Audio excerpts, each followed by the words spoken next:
Hello everybody and welcome back to Be Joy in the Kitchen. I'm Be Joy and this is my kitchen.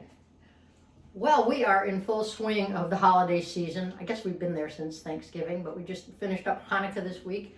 Hope you all got a chance to make the latkes I had on my channel.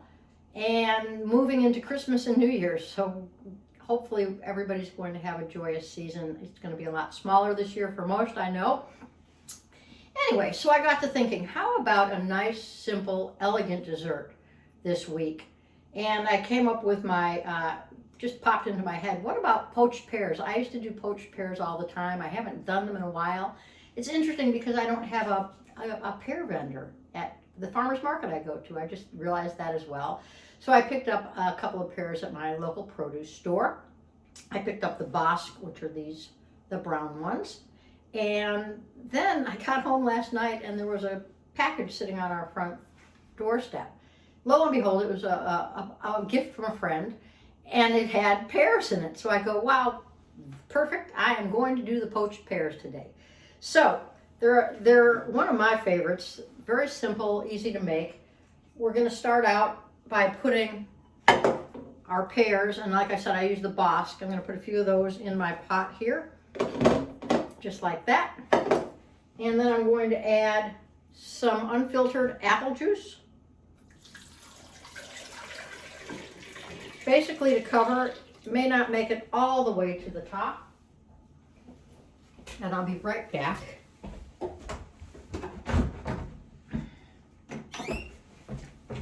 Got my cinnamon sticks right here. And I'm going to put a cinnamon stick in there. If you don't have sticks, you can certainly just sprinkle a bunch of cinnamon in there. It works just as well. And as you can see, I've got my pears in here along with about 4 cups, 1 bottle of apple juice. I've got 3 pears because I made one up yesterday night. I'm going to put that on the stove and let it come to a boil. When it comes to a boil, I'm going to go ahead and turn it down. I'm going to cover it and simmer it for about 20 to 25 minutes. And when that's over, this is what it looks like.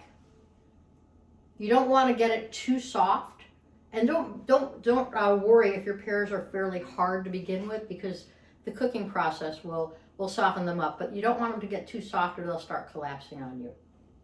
So you go, Beth Joy, easy, simple. There's the poached pear. Now what? So years ago, I came up with this surprise inside. And how we're going to do that.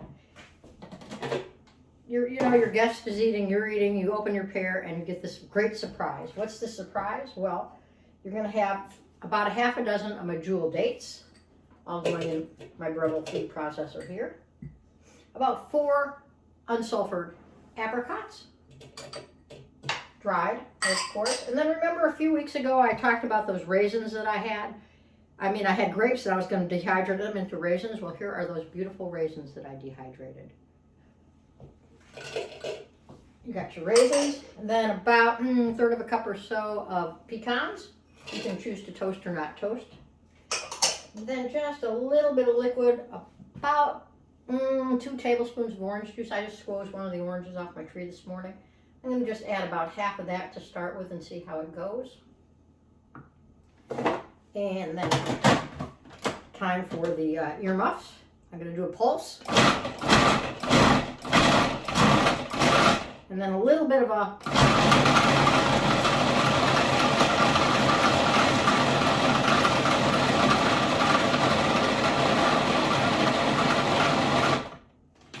see how that just starts to come together. And it has.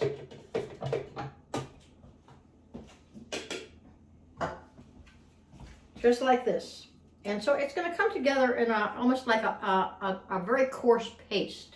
So what we're going to do with that, I'll put it in one of these so you can really take a good look at it. With my hands. I'm going to remove it. Probably should be using my spatula from my friend Titi. And that's what it looks like, this kind of coarse paste. So what we're going to do on that is go ahead and cut out the center of our pear. I'm going to use a serrated knife on both sides. This is generally known as a grapefruit knife in my house. But But I'm going to today use it as a pear knife. You want to take and you want to cut the core away so that you have a nice hole in the center of the pear, like that. And here it comes out like that. And you may want to dig a little bit deeper once you get in there to make sure that you get a nice, not leave any seeds in there, because the last thing you want is yourself or your guest to be eating seeds.